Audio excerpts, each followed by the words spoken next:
Hey guys, as you can see, we are on another adventure. This adventure, we are in Blowing Green, Kentucky, for the Holley Ford Fest, which our end got rained out, but we're still making the best of it for the weekend. We just got done doing the historic railroad park, train museum, and the Ellen department tour, which was very phenomenal. So you guys will see that video. So hang tight, we're gonna go get some lunch and we're gonna go to another museum. Thanks guys.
I hear cows now.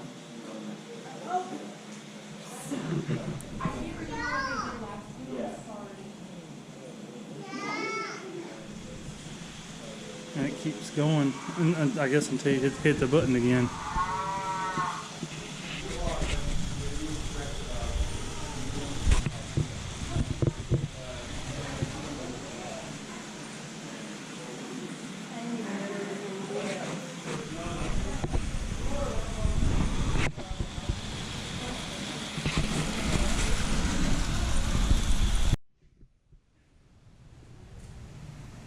In 1919, the average annual wage was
Okay.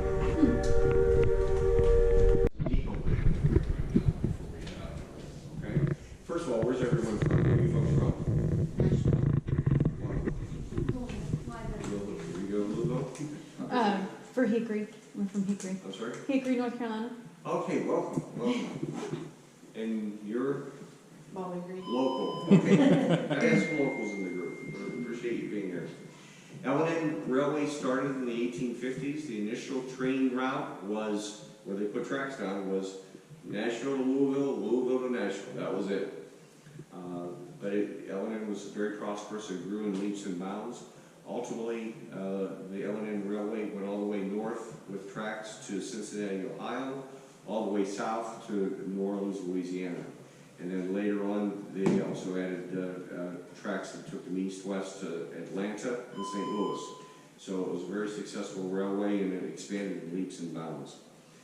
Particularly during the and what it replaced, let's talk about what it replaced. Louisville to Nashville. To get between those two cities back in the 1830s and 1840s, it was a 2-day hard ride by horseback or stagecoach to make that journey. So it was arduous, it was time consuming, and you were dealing with the elements of riding a horse, obviously. So it wasn't that easy to do, or wasn't done that often. So with the train being put into place, it reduced it to a 9-hour train ride, and that was more doable, and that made it more palatable for people to go between Louisville and Nashville. During the 1860s, L&N had the distinction that they were transporting both Confederate soldiers and Union soldiers during the Civil War. Halfway through the Civil War, Abraham Lincoln was apprised of this and told about it. He said, no, they can't do that. They got to either support the Confederacy or the Union. They can't do both. So he wrote a letter to Milton Smith, the founding president, and said, hey, you got to make a choice. Either you're going to support the Union soldiers or the Confederate soldiers with transportation, but not both. And lo and behold, it was a Louisville-based headquarters north of the Mason-Dixon line, and they chose to support Union soldiers. Okay? I suspect if the headquarters had been in Nashville, it would have been a totally different decision just based on geography because of where it was located. But because it was Louisville, it ended up being Union supported. Okay? This building, well, first of all, there was no passenger service there. As successful as Bowling Green was, or as the railway was, Bowling Green did not have a stop. Third largest town in Kentucky, and there was no passenger stop here. And there was a reason for it. The president of L&N, Milton Smith, had been arrested as a young man in Bowling Green for disorderly conduct. That disorderly conduct resulted in him being thrown in jail overnight, probably to dry out. And lo and behold, he never forgot that. He held a grudge. He says, I don't care how big Bowling Green gets, I'm not putting passenger service in Bowling Green. So it would be over his dead body is what he said. So it was. He passed on in 1921. His son inherited the railway, and there was passenger service here beginning in 1925. The benches you're sitting on are from 1925. This is the one piece of furnishing that's part of the original depot is the benches you're on. You notice the armrests on these benches is permanent. You can't move it, you can't retract it, you can't do anything to it. That's intentional. Why do you think that would be the case? What were they trying to do? They were making sure that people walking by say, oh geez, there's a warm spot, I'll go in there and get some shut-eye and stretch out and take up the whole bench. So you put the armrests in there and they can't move them so people cannot lie down and take up customer seats. That's what it was intended that way. Okay? Any questions before we head out that way? We're going to start at the locomotive and work our way back. Okay. And we'll be, like I said, we'll be about 45 minutes. Okay? Let's go ahead and head out. The rail service was used to deliver mail to towns and post offices, where you then went to the post office and picked up your mail.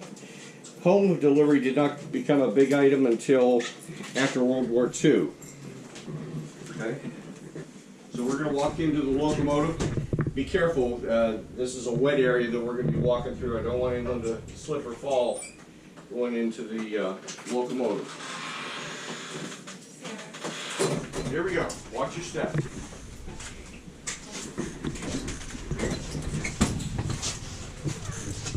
Let's make a semicircle. We're going to watch a brief video, a welcome message here.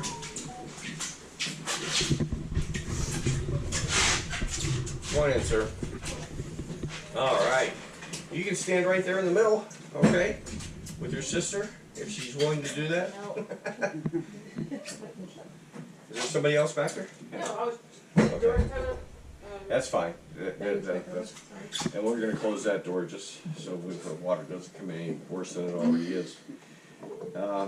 Just out of curiosity, is anyone here aware that General Motors used to build locomotives? Anyone know that? Yeah, I even lived in Michigan and didn't know that. But from 1949 to 54, GM was in the locomotive business. They were also made refrigerators and radios and a bunch of other stuff. But this is a 53 GM locomotive, diesel. And so they were only in that business for 5 years before they got out of it. But let's watch a brief video that talks about this car and how it was built. And then we'll work our way towards the front of the locomotive and then go from there.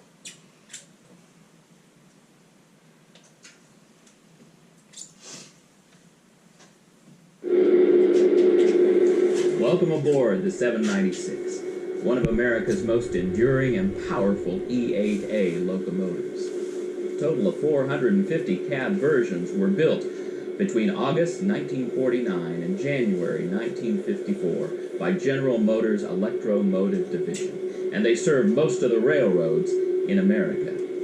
She's a beauty.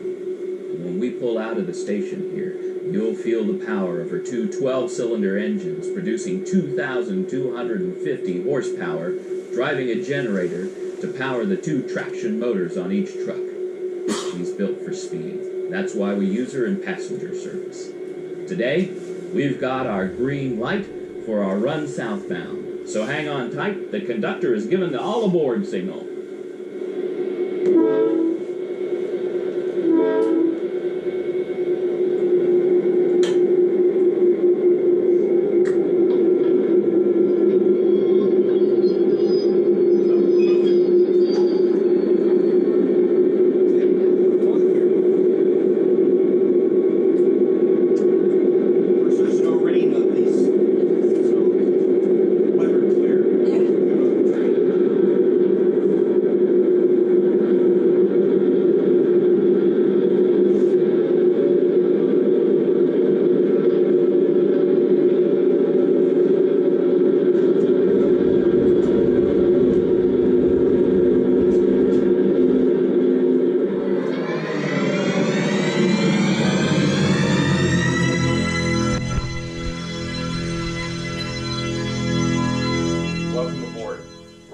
Towards the front of this locomotive, and then there's two engineers I want to highlight to you that used to drive trains for L&N, and then we'll go into the cabin area. And based on the size of the group, we may do a rotation through there just because it's a small area, but you'll get to see where the locomotive engineer sat and did his job from. Okay, and you can get pictures in the chair while you're up there. Okay, all right.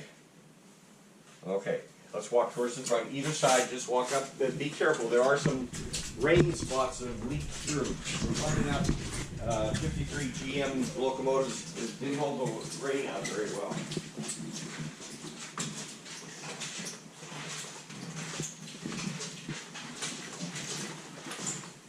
All right, right here. Another semicircle right here. We'll have a brief message here.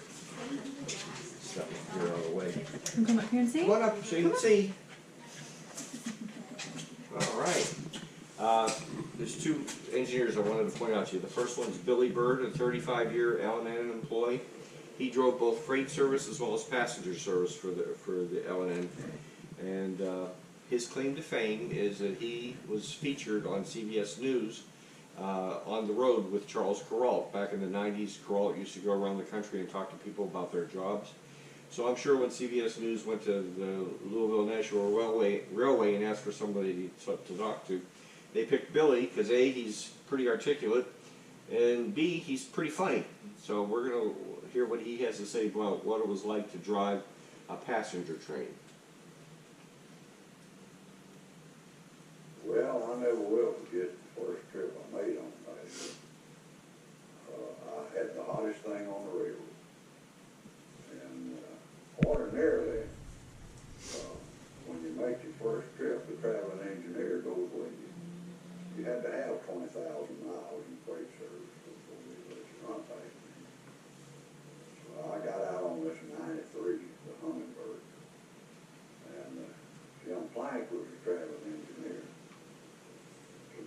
so a caller called and said, "I got Bill Bird going out on 93. He says, you want to go with him?"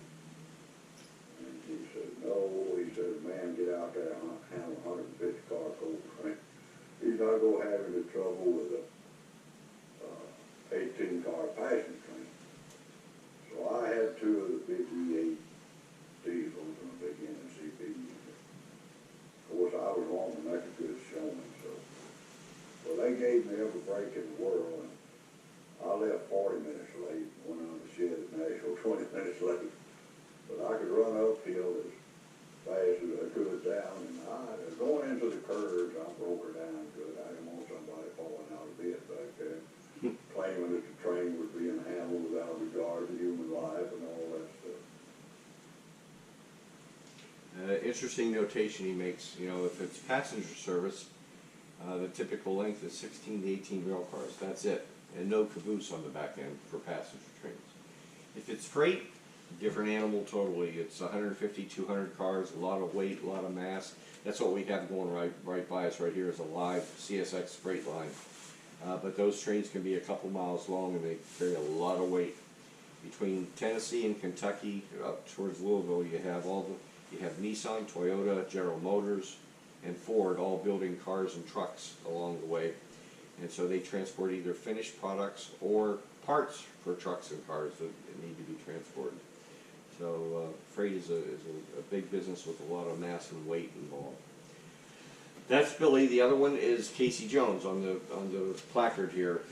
Casey Jones in elementary school. I don't know if they still teach it, but there's a song called Casey Jones, the Brave Engineer. He was driving a train through Mississippi in 1900, middle of the night.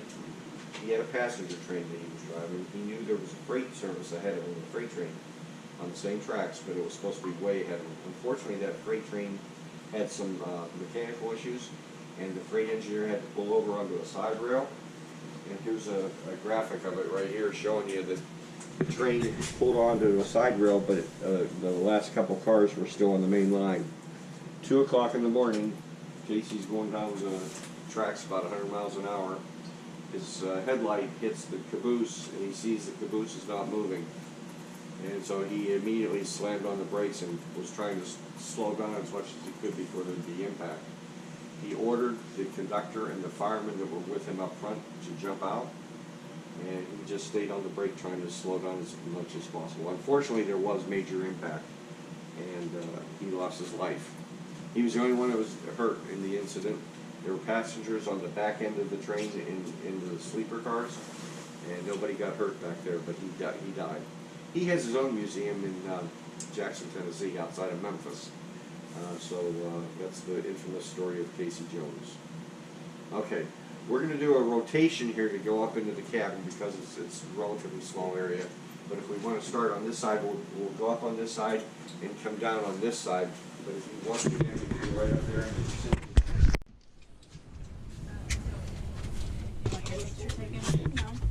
We're counting, and we have TLC there. Oh, okay. All right. Yep. That was good timing.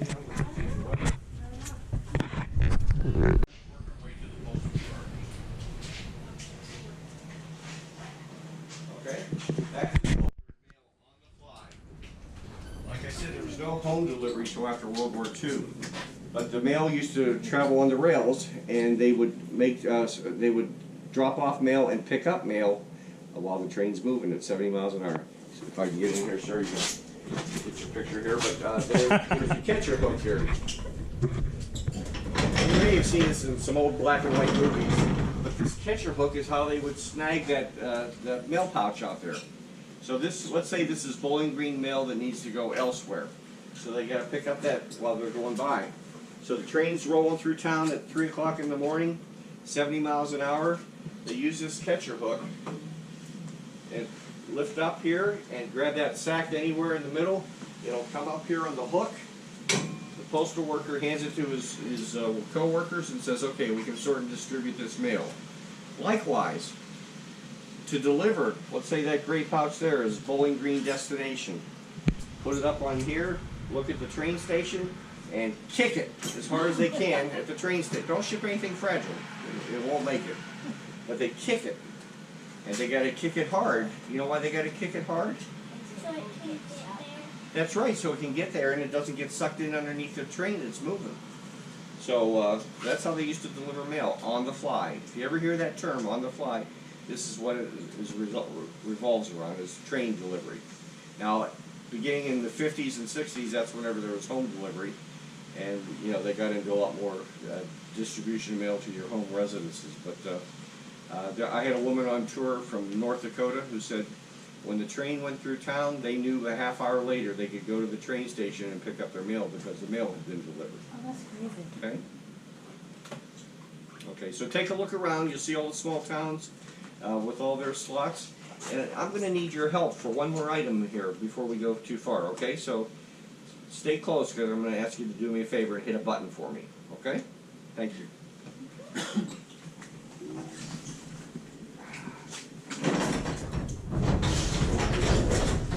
There would typically be 7 to 9 postal employees here sorting and distributing mail. They also carried a pistol. They all had to carry guns because there was a lot of robberies. And robber gangs used to hang out and knew where the train had to stop and slow down. And that's where they would rob the train because you had money, you had jewelry, you had metals. L&N in particular had Fort Knox. Fort Knox gold deliveries outside of Louisville. So there's a lot of value on the train. Here they are target practicing. 1921 alone, over 100 years ago, over $6 million was stolen off of the postal rail cars. Okay, I need you for this. Push this button for me, okay? See that blue button? Just press it once. Thank you. There, thank you.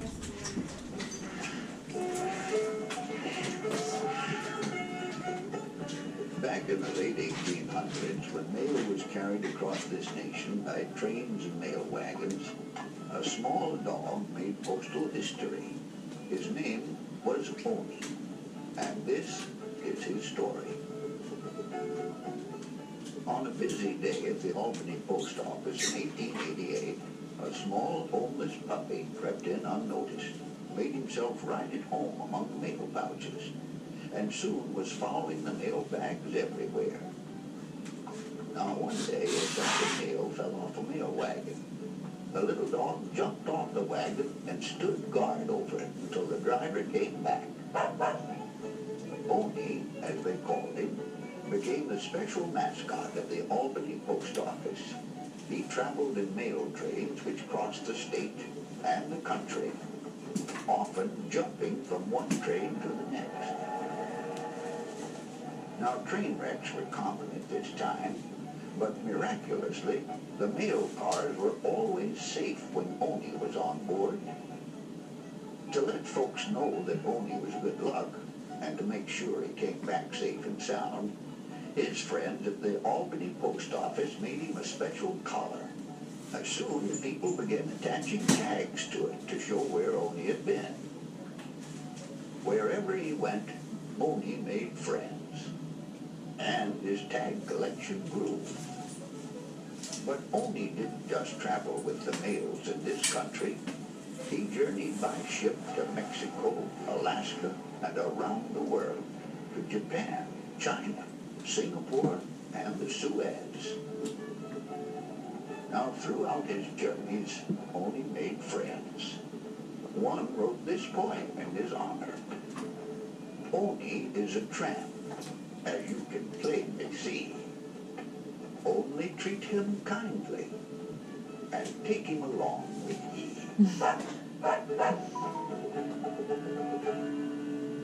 Now, when Oni died in 1911, the Postal Service paid a taxidermist to stuff him and preserve him. And he's on display at the Smithsonian Postal Museum in Washington, D.C. He has his own little case, and he's on display, but all the badges that he collected, all the towns he went to, all the places he visited, is with him in that case. Now that's, you know, this is obviously well over 100 years ago. I think if it was to happen today, you know, the word got out that the Postal Service stuffed a dog. You know, the animal rights groups would have a field day with complaining about it. But, you know, that was a different time and place for when that was okay. But he is on display at the Smithsonian. Thank you for your help on the button. Who, me? Okay. Next car or not? The chairs are not from the 1900s. The tables are. Notice the lip on that table to make sure your plate doesn't fall off. Huh. You see it? When you're rolling down the railway, you want to make sure you don't lose your plate. And how they disposed everything. That is so neat. They could hold up there. Hold up. They could serve up to 48 people at a time. You had a wait staff of 4 or 5 that would take care of you. This is the area for second and third class passengers to eat. First class is where you guys are standing. And notice the red leather. The chairs are a little bit nicer there, and those are original chairs from the 1920s and 30s.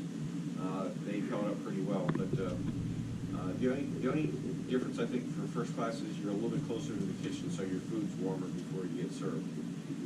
When you do get served, because you're served first. The meals, if you're in Tennessee or Kentucky, the main entree would be pork or beef. If you're down near the coast in Louisiana, you'll probably get a lot of seafood or crab meat or lobster. But it was all fresh food. The refrigeration was ice boxes with ice, chunks of ice. So they had to periodically get fresh produce and meats and new ice because it would melt. Okay? The beer cabinet right behind you is where they serve liquor from. They could serve alcohol by the drink in wet counties. If it was a dry county, they have to lock it up and no service. Okay? Just go to the left of that mirror. You'll see the cold kitchen. That's where salads and drinks were served. And then we'll walk around to the hot kitchen. That's crazy. And notice the slanted floor. That's to make sure if something's spilled on the floor, it goes down through the cracks, and then they can wash it out with a bucket of water at the next stop.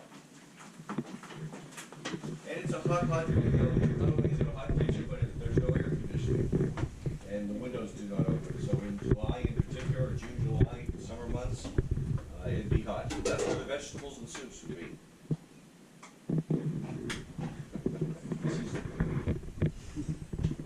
You're looking for food? And this is where the farmer and the butcher would deliver the meats and vegetables to the chef so that they go eat those. Next car up, we're going to keep walking towards the next Pullman. It's a sleeper car. First set of seats we're going to see is third class, which is economy. And it's open seating and very public, not very private. Let's walk in.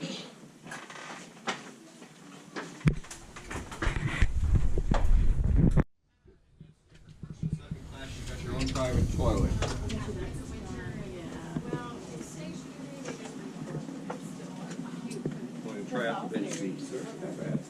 But this is third class. That's the And bathroom? these beds, these do fold into beds at night. But if you have 2 adults here and 2 adults there, they're pretty tight for sleeping beds. But you'll see them right about that there.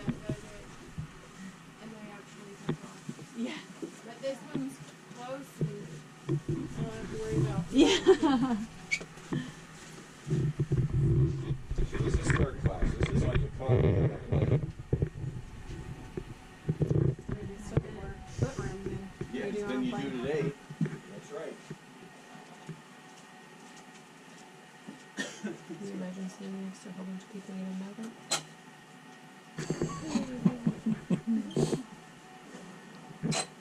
Oh, let's look. So how would you hit up with it?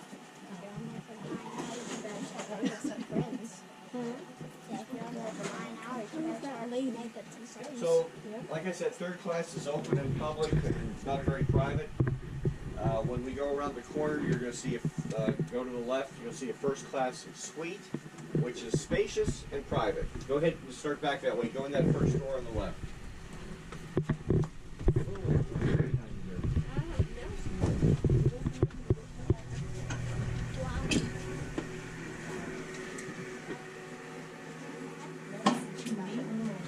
Yeah.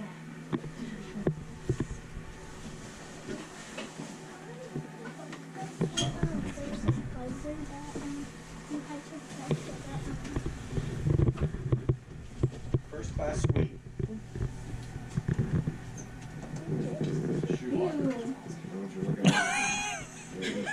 Here, hit the button. Yeah, she did. Order knows you want your shoes clean and shine. Tip them a nickel or a dime. I don't know. Oh, she may have. I don't know. So first class is spacious, it's private, you have your own private sink, you have your own private toilet. And there's a couple first class rooms here. This is a suite, the next one's a roomette for one person, and then we have a double bunk that the kids typically like because there's a ladder. And then we'll see second class after that, but these are all first class right here.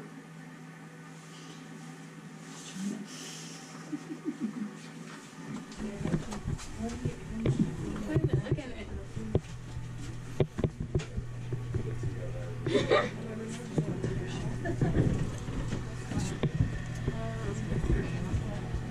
So this is first class up until this point. Now we're going to see second class. Second class is private, but it's claustrophobic.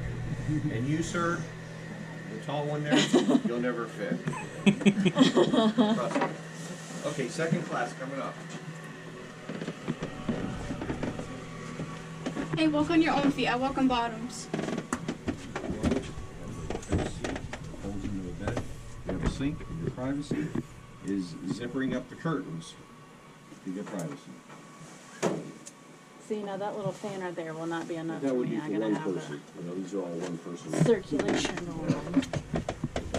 Here's the bed folded out. If you're 5'11" or more, I don't know how you do it. You have to scratch out. Yeah, it's a sideways angle. So, sir, if you want to try this one, you can stretch out.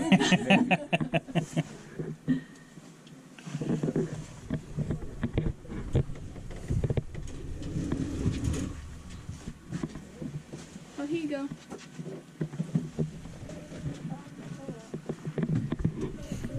I could make that work if I had to. Where? In what big? So this car did not get a lot of use. It wasn't on the rails unless the president or one of his key executives was traveling. I compare it to how the U.S. president travels on Air Force One. Private rooms, private baths, conference room, a social area, and full-size beds, including a full-size shower and bathtub. So we'll see all that. And plus they traveled not only with the secretary, but they traveled with their own personal chef. If you were in this car, you didn't have to walk up to the dining car to get fed. You had a personal chef preparing your meal right back here. It's pretty cool. So it hasn't had a lot of use, and you'll be able to tell though. But this is how the upper crust used to travel back in the 20s and 30s.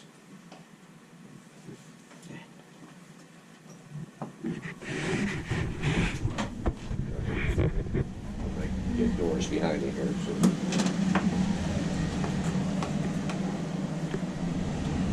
You can tell the carpet.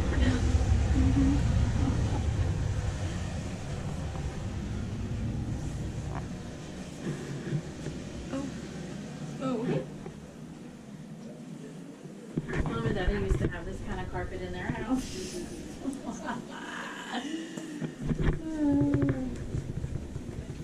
The old carpet. Grandma's carpet that she used to have in her house.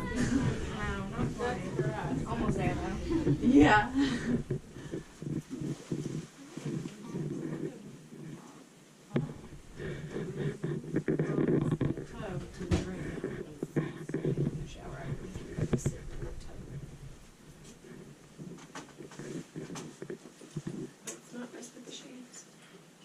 So this is the conference room. You know, you have business meetings here, or if you were traveling with guests to some event, the chef would prepare a meal for you. Like I said, you don't have to deal with the dining car. You got taken care of right here where you were. So this would be where they would meet. Notice the old typewriter they have there. Things have changed obviously since then. You haven't seen the president's bedroom yet. That's what you're going to see next when you go down that hallway. Just go to the left there, sir, and you go to that first room.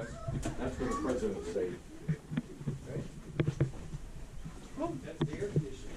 Well, now see, you can do that bit.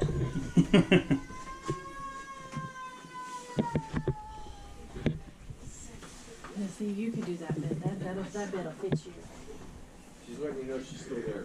No, I think she tried to rear her head back. Found out there was a wall.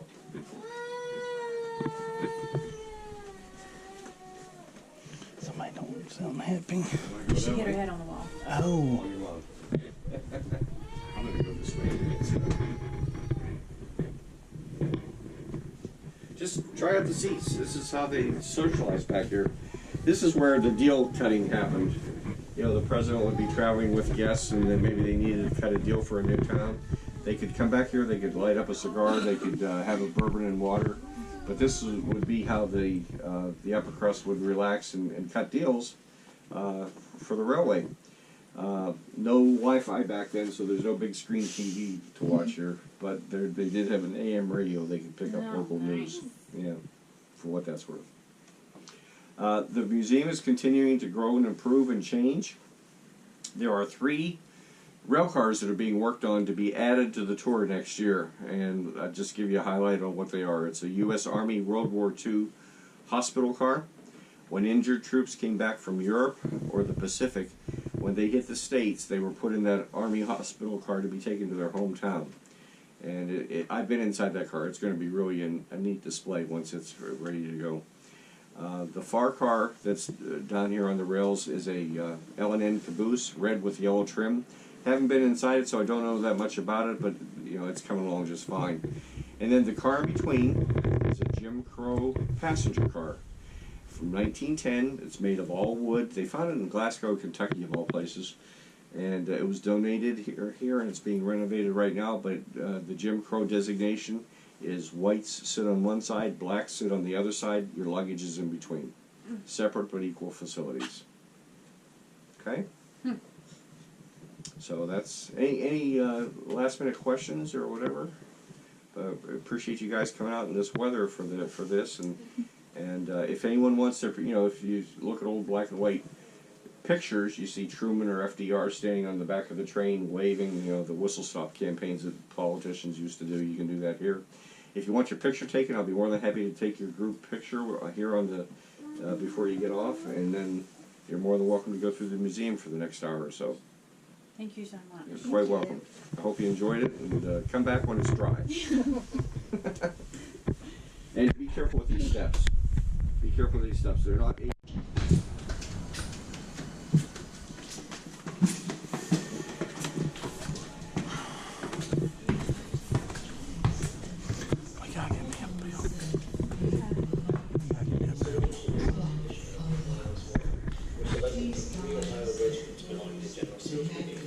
who were simply told that they were wanted for very dangerous service.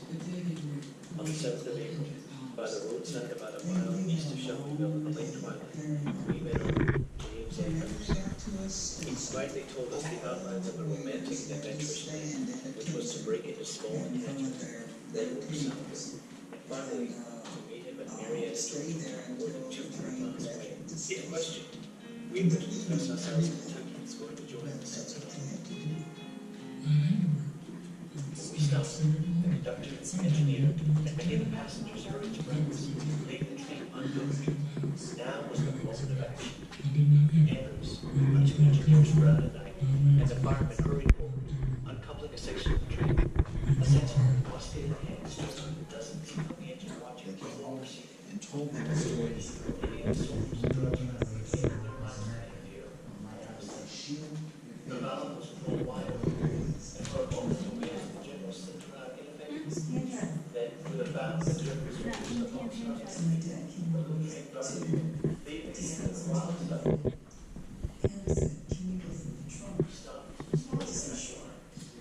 In one rail, now one were 8 mountains that was to the range. That bird, the rest of the world was in their hands. And they must be absolutely powerless. But in a Well, when you left the station, of course you had the schedule that you had to make. And a man had to run stand. There was a mark. And setting your reverse legal, which controls your valve, setting with your throttle. And when one of them was doing a maximum work,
If you have money in your cash app, you should change it from cash app to bank account. You should be able to change it from cash app to bank account. That's the looks like it works. This is the very first Corvette, guys.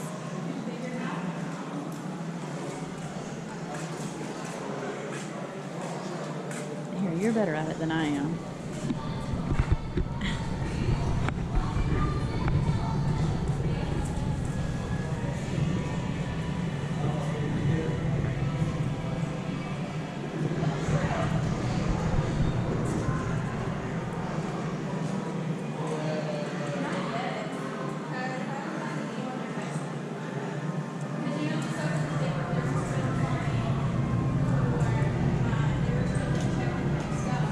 Yeah, it's struggling in here.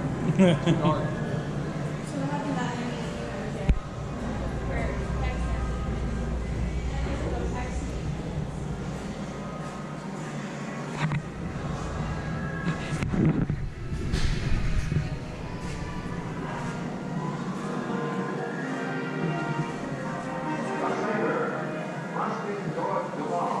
This is the mood of the motorman. I said, why I love you, it's just the money.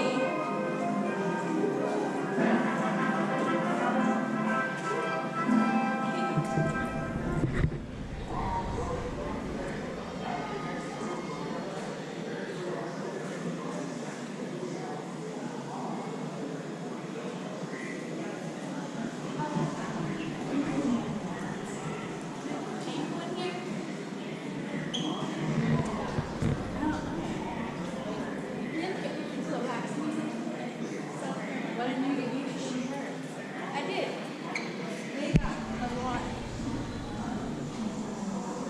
You only pressed the picture of you. I just did post them. He posted them on her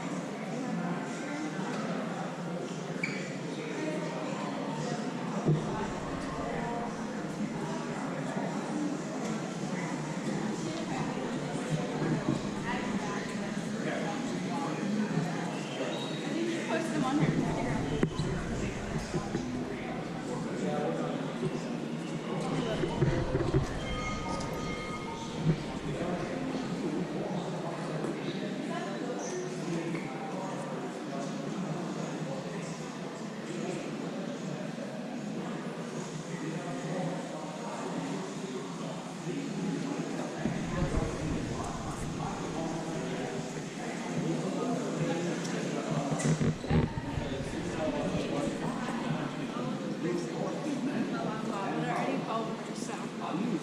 I have to wait till we have like actual better service.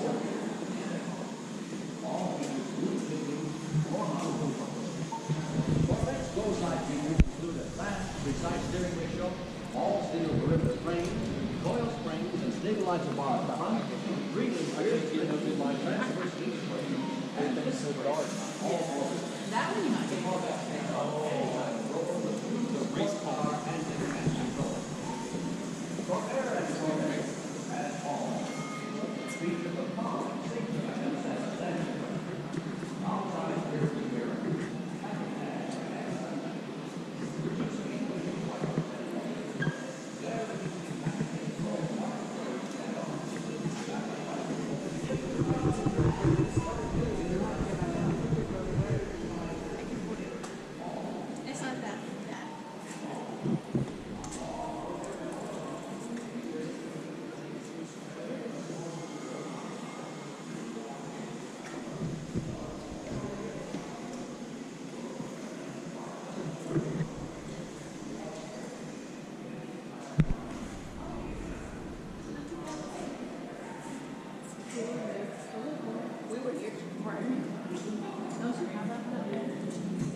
Mm-mm.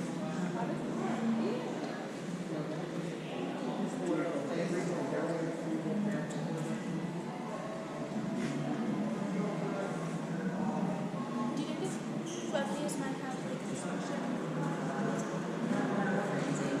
Getting my power corruption? Yeah.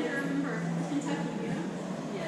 And say that I came because of the video that's in your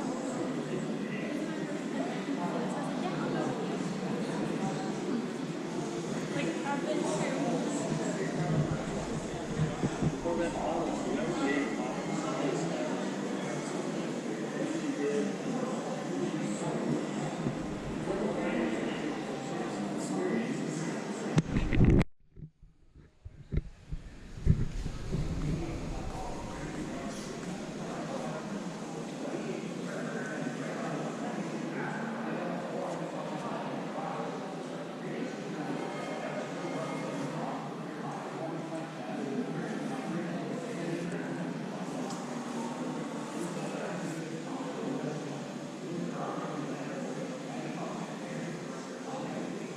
Think about racing. Maybe it's a 2-hour event on a Sunday afternoon. What probably doesn't come to mind is a 24-hour endurance race. Now this, guys, this is the Corvette race car.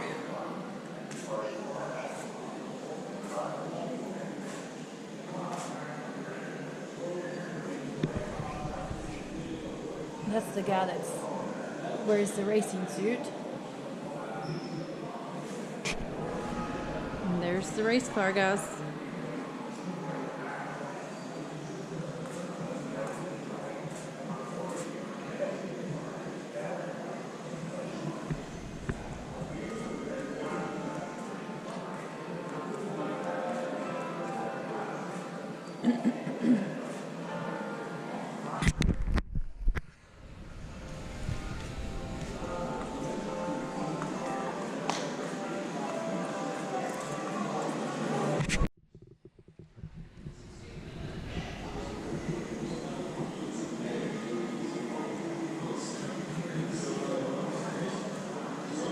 Look at all the sketches and stuff. That was the home department after hours.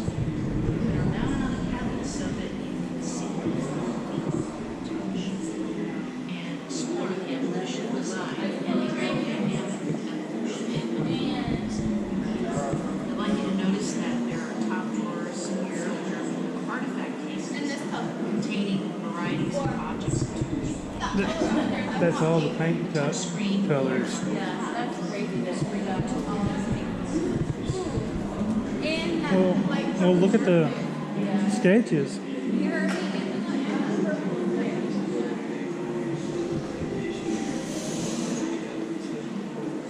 Because look how they done it back then. Yeah. And they put it in molding, or see, look, they mold everything.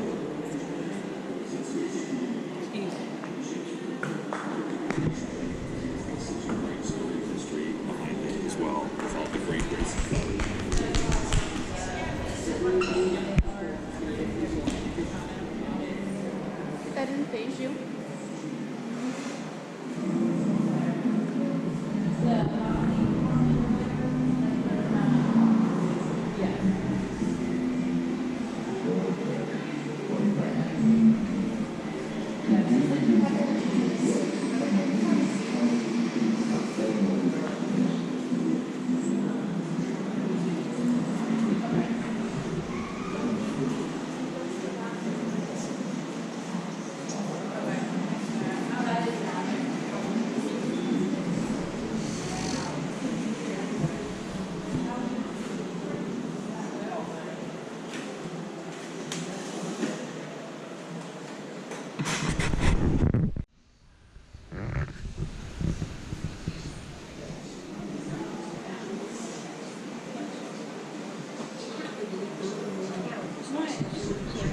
The ground first begins to buckle, then completely breaks. 31 seconds from start to finish. In total, 8 vintage cars are ruined.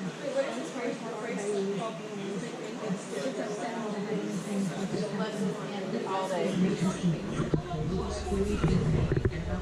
What else did you ask me to do? And you were like, we're just trying to find a city yes or no.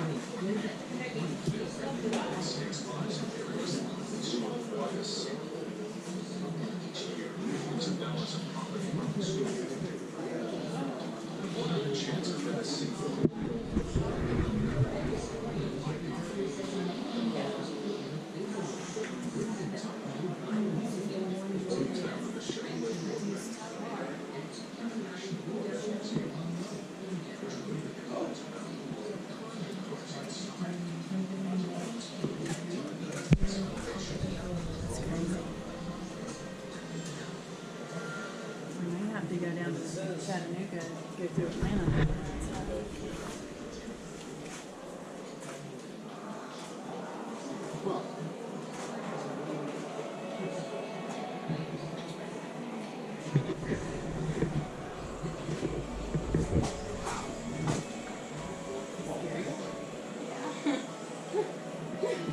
They're pinches.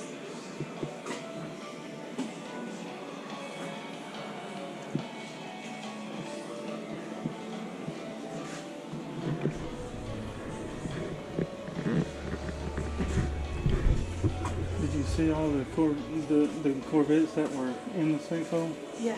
They had pictures of them. Yeah, it's crazy. The first car that we extracted was the 2009 Devil. Remarkably, when that car was removed from the sinkhole and set down, it fired right up.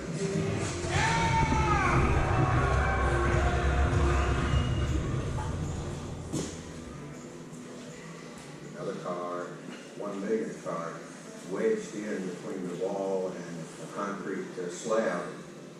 And as part of doing that, then they were able to see another part of a car, what we call the PPG car. So the cars are out. We engaged their engineers and our engineers to assist in calculating just what they were up against. Honestly, on the front end, I knew this was an insurance claim. I was concerned that the process of getting things done was going to be a challenge.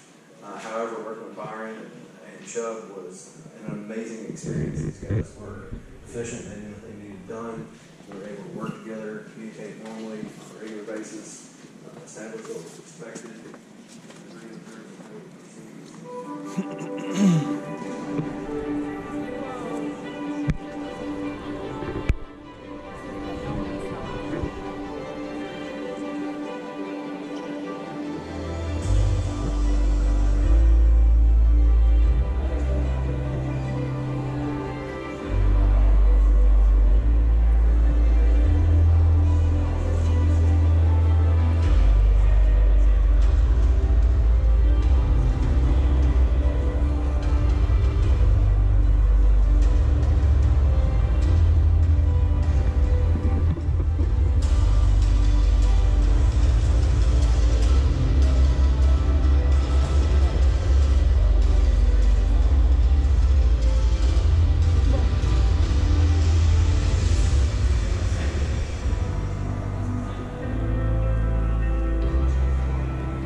Hey, where you were standing was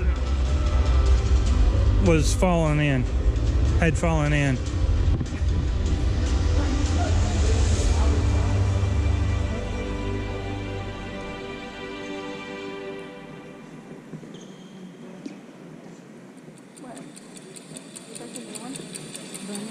Well, this year. Yeah.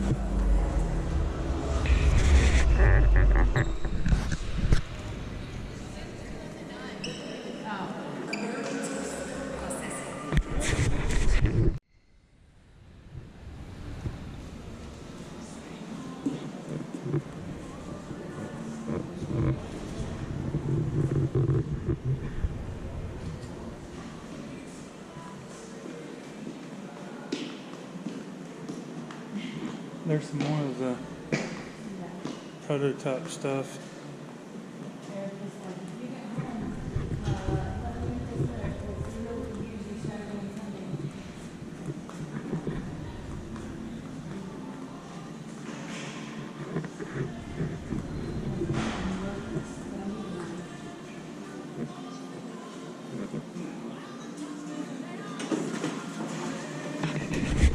Alright guys, as you can see, we did a little bit of sightseeing today. We just finished with the Corvette Museum, and now we are making our way home, which will probably end up being a 2-day trip. So stay tuned, and we will catch you on the next video. Thanks guys. You want this one too? 30 cents? Checking the track.